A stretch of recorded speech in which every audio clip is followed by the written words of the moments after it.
यह कहानी एक स्टूडेंट की मुंडी और भूतिया घटना पर आधारित है।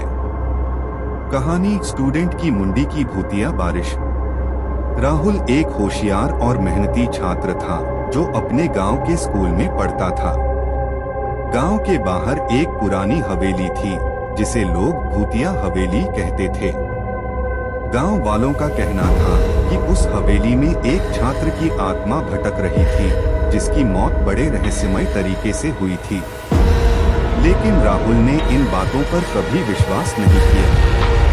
एक दिन स्कूल के बाद राहुल और उसके दोस्त एक दूसरे से मजाक में कहने लगे कि हवेली में जाने की हिम्मत किसी में नहीं है। राहुल अपनी बहादुरी दिखाने के लिए हवेली के अंदर जाने का फैसला करता है। शाम का समय था। हवेली के पास पहुंचते ही आसमान में काले बादल छा गए और तेज बारिश शुरू हो गई। राहुल ने अंदर कदम रखा तो उसे कुछ अजीब सी आवाजें सुनाई देने लगी।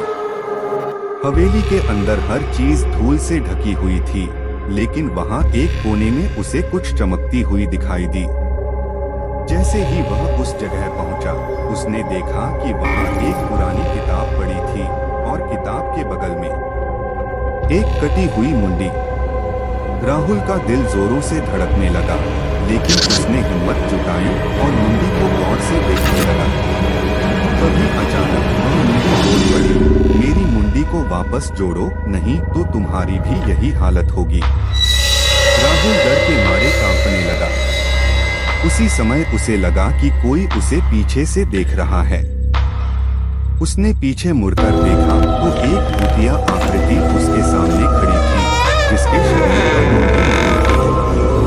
राहुल ने जल्दी से हवेली से बाहर निकलने की कोशिश की, लेकिन दरवाजे खुद बंद हो गए। अब बारिश तेज हो चुकी थी और हवेली के अंदर भी पानी टपकने लगा, लेकिन वह सिर्फ पानी नहीं था, वो मुंडियों की बारिश थी। हर तरफ स्टूडेंट्स की मुंडियां गिरने लगी और उनमें से एक राहुल की थी। राहुल ने मुंडी उठाई और चिल्लाते हुए कहा, मुझे छोड़ दो, लेकिन भूत की आवाज गूंजने लगी, तुमने मेरी बात नहीं मानी, अब तुम भी इसी मुंडी की बारिश का हिस्सा बनोगे। इसके बाद कोई राहुल को कभी नहीं देख पाया। कहा जाता है कि जो भी उस हवेली के करीब जाता है उसकी मुंडी भी उसी भूतिया बारिश का हिस्सा बन जाती है। क्या आपको यह कहानी डरावनी लगी?